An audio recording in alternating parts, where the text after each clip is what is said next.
انتهينا من القواعد. انسى بقى القواعد وتعالى نشوف ابن تيمية ماذا يقول، بس تستصحبها وراك كده ما تنساش خالص عشان هنعوزها دلوقتي. ابن تيمية ظهر في تلك الأيام وهو عالم محدث كبير جدا، لكن عنده إشكال في علوم أخرى كالمنطق كالأصول إلى آخره. فخرج ابن تيمية على الناس رحمه الله، غفر الله لنا وله، بنظرية جديدة. إذن هي إيه؟ جديدة. يعني إيه؟ يعني حديثة. يعني إيه؟ يعني بدعة. ما هي كده أهو، ما قال بها أحد من قبله ولا أحد من بعده إلا من أتباعه. نظرية جديدة، وهو كان في القرن السادس، يعني لا صحابة قالوها ولا تابعين ولا تابعيهم ولا أئمة ولا بخاري ولا مسلم ولا أبو حنيفة ولا الشافعي ولا حد. أول واحد يقولها مين؟ ابن تيمية، بهذه الطريقة يعني ابن تيمية. فقال ابن تيمية، قال التوحيد ينقسم إلى 3 أقسام. التوحيد ينقسم توحيد ربوبية، توحيد ألوهية، توحيد أسماء وصفات. ماشي، ما دليلك على ذلك؟ قال الشرع، يعني الله هو الذي يقول أن هناك توحيد ربوبية وألوهية وأسماء وصفات. الشرع هو الذي يقسم التوحيد إلى 3 باستقراء النصوص، يعني هو آلته في التقسيم الاستقراء للنصوص لا العقل. ثم الذي قال هذا بزعمه الله. حلو، يبقى هو يتكلم عن ايه؟ توحيد ربوبية لفظ وضعه الشرع بإزاء معنى، وتوحيد ألوهية لفظ وضعه الشرع بإزاء معنى جديد ثاني، وتوحيد أسماء وصفات وضعه الشرع الله أو الرسول صلى الله عليه وسلم، يعني الله ورسوله صلى الله عليه وسلم، بإزاء معنى ثالث. تعال بقى نطبق القواعد ال5 دي. صح يا مولانا؟ مش دي قواعد اتفق عليها كل عقلاء الدنيا، يعني لا ينكرها إلا مجنون. قواعد ما فيهاش كلام، زي 1 زائد 1 يساوي 2، هو نفسه يقرها ما عندوش إشكال، لكن لم يستعملها استعمالا صحيحا. فنقول له تعالى يا حبيبي، أول قسم عندك اسمه إيه؟ توحيد الربوبية. طب نفهم يعني إيه توحيد الربوبية يا ابن تيمية؟ يعني إيه توحيد الربوبية؟ قال يعني قال الله تعالى ولئن سألتهم من خلق السماوات والأرض ليقولن الله. فكان المشركون يعرفون وجود الله، ومن عرف وجود الله فقط وعبد غيره معه فهو موحد توحيد ربوبية. يبقى المشركين كانوا موحدين، مشرك وموحد. يعني شوف بقى التناقض، هو اسمه ايه يا ابن تيمية؟ مشرك، واسمه ايه؟ موحد. ازاي؟ يقول لك اهو ولئن سألتهم من خلق السماوات والأرض ليقولن الله. اهو فكانوا مشركين وكانوا موحدين، يعني يقولون ان الله موجود لكن يعبدون معه غيره، ما نعبدهم إلا ليقربونا إلى الله زلف. ماشي يا سيدي، ده أول حاجة عندك توحيد الربوبية. طب ايه هو يا عم ابن تيمية رحمك الله ونفعنا بك وبما عندك من خير وغفر الله لنا ولك الشر والخطأ؟ ما هو توحيد الألوهية يا مولانا؟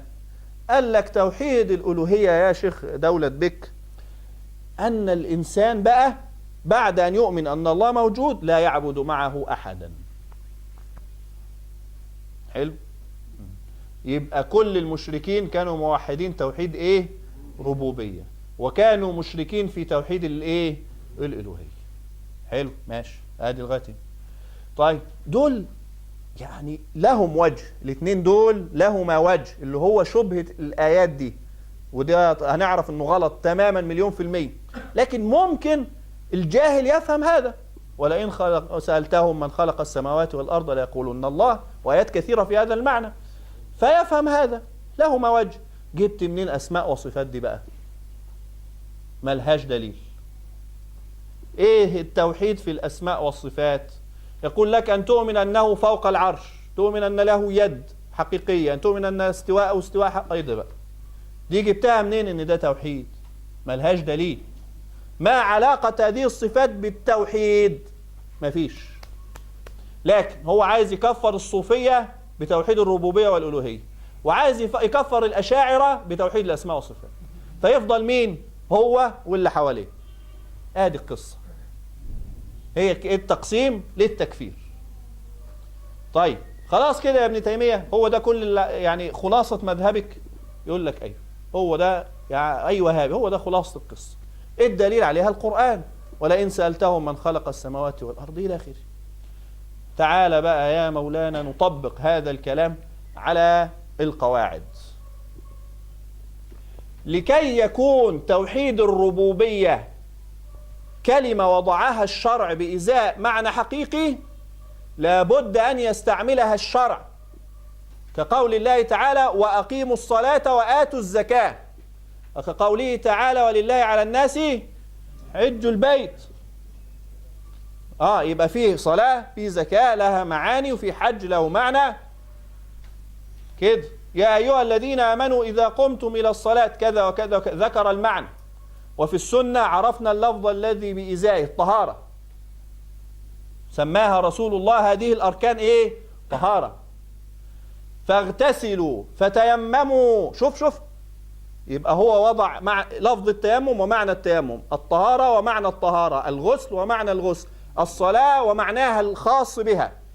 فين بقى في القرآن توحيد الربوبية؟ فين في كلام الرسول؟ مش انت بتقول ده معنى شرعي؟ فين الشارع الذي وضع توحيد ربوبية؟ تعال بقى يا ابن تيمية، تجد الشارع وضع توحيد الربوبية بزعمك واستعمله شرعا بمعنى توحيد الألوهية. يا صاحبي السجن أأرباب متفرقون. هو ابن تيمية يقول توحيد الربوبية هو الإيمان بوجود الله فقط. لا، ده سيدنا يوسف يعلمنا أن توحيد الربوبية الإيمان بوجود الله وبأنه واحد لا شريك له. فقال للمشركين الذين معه في السجن أأرباب متفرقون أم الله الرب الحقيقي، أم الله يعني الربوبية الله تقتضي عدم الشريك، أم الله الواحد القهار. يبقى الشرع الذي يضع المعاني الشرعية بإزاء ألفاظ شرعية استعمل في المعنى الذي قلت عنه أنه ربوبية ألوهية، استعمل توحيد الربوبية. يبقى كلامك غلط ولا صح؟ نصدقك ونصدق الله والقرآن. بلاش يقول لك أصل الآية دي مجازة، لكن هو الله ربي ولا أشرك بربي ولا بإلهي. لو كان في توحيد ربوبية وألوهية وضعه الشارع لقال لكن هو الله إلهي، ما هو ده توحيد الألوهية، أن لا أعبد أحدا مع الله ولا أشرك بإله أحد. لكن الله قال لكن هو الله ربي، يعني موجود وواحد الاثنين، ولا أشرك بربي أحد. يبقى الرب والربوبية معناها موجود وليس يعبد معه سواه. ابن تيمية يقول لا، ربوبية يعني موجود فقط، ألوهية يعني لا يعبد معه. طب ما القرآن بيقول عكس كلامك، نصدقك أنت ونصدق تخاريفك وما تدعيه، أم نصدق كلام الله الذي وضعه بإزاء المعنى الخاص هذا، أن الربوبية فيها نفي للشرك وللعبادة غير الله؟ من نصدق؟ الله.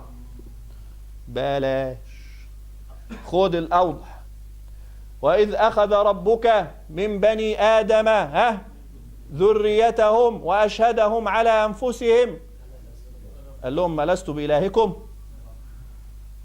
أن تقولوا إنا كنا عن هذا غافلين. الآية اللي بعدها بتقولوا فكروني، أن تكونوا إنما أشرك آباؤنا. يبقى عندما قال الله لهم في الخلق القديم الأول لست بربكم، يعني ألست بربكم الواحد، أن تقولوا إنما أشرك آباؤنا. يبقى لما قال ربوبية ربكم معناها موجود واحد. يبقى بالله عليك يا مولانا بعد كل ده في حاجة اسمها توحيد ألوهية؟ ما هو الربوبية ربوبية وألوهية بنص القرآن الصريح الواضح وهذه الآيات عشرات أخرى. ده أنا جايب لكم الأمثلة الثلاثة اللي أنا حافظهم السهلين، ده كثير في القرآن. الشيخ الدجوي ألف فيه مقالا كبيرا، كل العلماء يأخذون من الشيخ الدجوي في هذا. تمام؟ دجوي له مقالات، الدجوي تتباع في دار البصائر، تروح تشتريها تلاقي فيها مقالتان عن هذا الكلام، واحدة صغيرة واحدة كبيرة. احفظ الصغيرة، احفظها حفظا. تمام؟ تعالى إلى توحيد الألوهية الذي يقول عنه ابن تيمية أن الشرع وضع توحيد الألوهية، هذا الكلام، هذا اللفظ، بإزاء أن الله لا يعبد معه سواه، فيكون الإنسان الذي يؤمن بوجود الله ويعبد غيره موحدا ربوبية ومشركا ألوهية. حلو، تعالى يا عبد. قال فرعون أنا ربكم الأعلى، أنا ربكم الأعلى. خلي بالك هنا عكس اهو، هو المفروض يقول أنا إلهكم، لأنه إيه؟ يؤمن بآلهة آخرين. طيب قال أنا ربكم الأعلى، فقال أنا رب وأعلى لآخرين. ثم يقول لسيدنا موسى بعدها إيه؟ لئن اتخذت إيه؟ ربا ولا إلها؟ إله. يبقى إذن استعمل توحيد الألوهية بمعنى الربوبية. القرآن، ما هو القرآن إذا استعمل كان إقرارا. ولا مش بس، ودليل على أن فهم فرعون هذا هو فهم ابن تيمية الخطأ. بالعكس، شوف يا مولانا ازاي بقى، شوف ازاي. يبقى إذن القرآن يقول عكس كلامك تماما، ووضع المعاني الشرعية دلت على، وضع الألفاظ الشرعية، الاصطلاحات الشرعية هذه دلت على معاني غير التي تقولها أنت تماما. طيب إيه المعنى الصحيح للألوهية والربوبية في القرآن والسنة؟ أنهما متلازمان. إذا قلت توحيد ألوهية هو الربوبية، وإذا قلت ربوبية هو الألوهية، وإلا لا يكون الإنسان موحدا أصلا. لابد تؤمن بوجوده وبأنه واحد. التوحيد واحد، ما فيهوش ثنائية. طبعا الثالث واضح أنه هو ملهوش استعمال في القرآن. هات لي آية كده، وحدوا الله في أسمائه، وحدوا الله في صفاته، فين دي؟ ما فيش. هي مفهومة طبعا بأدلة واضحة عقلية ونقلية، لكن لفظ وضع بإزاء هذا المعنى في الشرع مش موجود.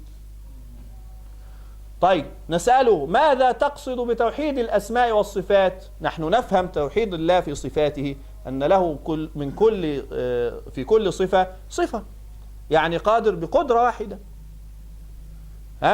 حي، حياته واحدة، ليس ننفي عنها الكم المتصل والمنفصل كما قلنا، ليست عدة حيوات لله، وليست مركبة من أشياء. قدرته واحدة، ليس له قدرتان، وقدرته ليست مركبة من شيئين. هذه التوحيد نعرفه، عرفناه باللغة، عرفناه بالشرع، عرفناه بالعقل، كل الأدلة أن هكذا توحيد الله ذاتا وصفاتا. واضح. أنت يا ابن تيمية بقى لما بتقول توحيد صفات يعني إيه؟ يقول لك يعني كما يقول الآية المتشابهة نعمل النص المتشابه. يد الله فوق أيديهم، لله يد حقيقية، يمشي وراء المتشابهة. وإحنا نقول له لا، أصلا كلمة توحيد ما وردت في القرآن بهذا المعنى الذي تقوله، بل ورد في القرآن لا كتوحيد. فأما الذين في قلوبهم زيغ فيتبعون ما تشابه منه ابتغاء الفتنة التي أحدثوها في الأمة وابتغاء تأويله، يعني الوصول إلى معناه خطأ. يعني إذا تتبعت المتشابه لتعرف معناه، الله يقول لك خطأ، ابتغاء الفتنة وابتغاء تأويله، وما يعلم تأويله إلا الله. بس خلاص، نحن نقول الله الذي يعلم المراد من هذه المتشابهات، لا أنا ولا أنت نعرفها. هو لا مصمم لازم أوصل لها، مش هتقدر، لن تستطيع، معجز، هذا كلام معجز متشابه. الله منعنا أن نصل إليه في الدنيا، آلاتنا المخلوقة الضعيفة لا تصل إلى فهم هذه المعاني. يقول لا سأصل إليها، وما قدر الله حق قدره. تقدير الله حق قدره أن نقول سمعنا وأطعنا. الذين يؤمنون بالغيب، آمنا بالغيب لا نعرف معناه. فأما الذين في قلوبهم زيغ فيتبعون ما تشابه. هو ده توحيد الأسماء والصفات. طب ده ليه علاقة بكلمة توحيد؟ لا خالص. الشرع استعمل كلمة توحيد لهذا المعنى؟ لا نهائي، استعملها بمعنى المتشابهات. فاتباع المتشابهات عنده يسميه توحيد. ايه ده بقى؟ نحن نتبع المحكمات، ليس كمثله شيء. قل هو الله أحد الله الصمد لم يلد ولم يولد ولم يكن له كفوا أحد، لا يشبهه شيء. تمام يا شباب؟ لكن هو فأما الذين في قلوبهم زيغ فيتبعون ما تشابه منه ابتغاء الفتنة وابتغاء تأويله وما يعلم تأويله إلا الله والراسخون في العلم اللهم اجعلنا منهم قلون آمنا به كل من عند ربنا. بس خلاص ريحنا نفسنا، قلنا مؤمنون بما أنزله الله هو من عند الله ومعناه إلى الله، كل من عند ربنا المتشابه والمحكم. آدي يا مولانا قصة توحيد الثلاثي المقدس بتاع الوهابية، الأقانيم الثلاثة للتوحيد تشبه أقانيم النصارى. لماذا قلنا أن أقانيم النصارى باطلة؟ لهذه القواعد التي ذكرناها، أنه يستحيل أن توجد لها معاني حقيقية صحيحة للمعاني الثلاثة التي يذكروها بالألفاظ الأقانيم. وكذلك لابن تيمية الذي ادعاها معان شرعية ليست موجودة في الشرع، بل الشرع يقول ضد ما تقول يا ابن تيمية. واضح يا شباب؟ مين اللي كان بيسأل السؤال ده أصلا؟ إيش فهمته؟ أكيد كتبت الأدلة اللي أنا قلتها. لو أردت مزيدا من الأدلة القرآنية في فساد إطلاق ابن تيمية على توحيد الألوهية والربوبية ارجع إلى مقالة الشيخ الدجوي، فهي الأصل لكل من كتب. يعني الشيخ السقاف، الشيخ مش عارف مين، الشيخ مش عارف مين، كله أخذ مقالة الشيخ الدجوي وعاد ترتيبها. فأنت ارجع للأصل على طول الذي اعتمدت عليه ويعتمد عليه الناس. والله تعالى، وطبعا قبل الدجوي في كتير بس الدجوي أقوى شيء. والله تعالى أعلى وأعلم، وصلى الله على سيدنا محمد وعلى آله وصحبه وسلم تسليما كثيرا.